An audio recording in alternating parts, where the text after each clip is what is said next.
Hello friends, welcome back to channel. இது உங்கள் JRU. ஒரு சூற காத்து காத்து காத்து என்ன பார்த்து சூற காத்து காத்து.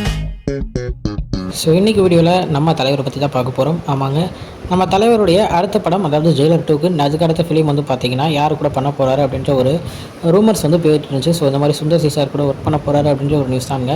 ஸோ அந்த நியூஸ் வந்து ரூமர் இல்லை, ரியல் தான் அப்படின்றத சொல்கிற மாதிரி இன்றைக்கி ஒரு அனௌன்ஸ்மெண்ட்டை சூப்பராகவே கொடுத்துருக்காங்க. ஸோ அந்த அனௌன்ஸ்மெண்ட்டோடு பார்த்திங்கன்னா நம்ம ரஜினியோடைய 173வது படத்தை நம்ம கமலஹாசன் அவர்கள் தான் ப்ரொடியூஸ் பண்ண போகிறாரு. ஸோ நல்லா நான் இந்த இடத்துல ஷார்ப்பாக சொல்லிக்கிறேன், அவர் வந்து படத்தில் நடிக்கலை, ஜஸ்ட் ப்ரொடியூஸ் பண்ண போகிறாரு.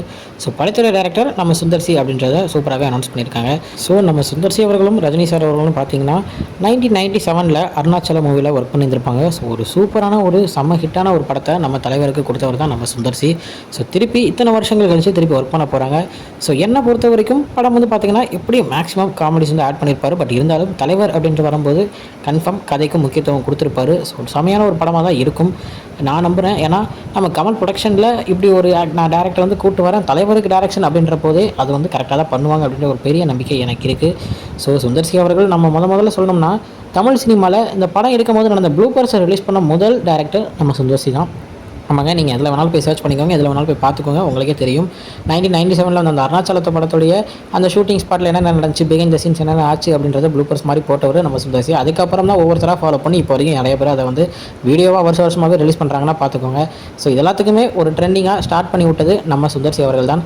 ஸோ அருணாச்சலம் மாதிரி ஒரு படம் இப்போ இருக்கிற காலகட்டத்தில் என்ன கேட்டால் அது வந்து செட் ஆகாது. பட் ஆனால் இப்போ இருக்கிற காலகட்டத்துக்கு எப்படி இருக்கணும், அது என்ன மாதிரி இருக்கணும் அப்படின்றது நம்ம சுந்தர் சிக்கு பக்காவாகவே தெரியும்.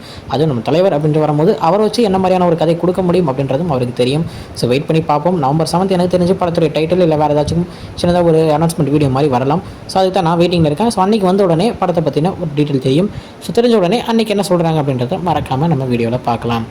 ஓகே ஃப்ரெண்ட்ஸ், இதுதான் இன்றைக்குள்ள வீடியோ. இன்னொரு வந்து பார்க்குறேன். அது வரைக்கும் உங்கள் இருந்து நிற்பது உங்கள் Yashmin. Bye friends. Next video மறக்காமல் நம்ம சேனலை சப்ஸ்கிரைப் பண்ணிக்கோங்க. பாய் பாய்.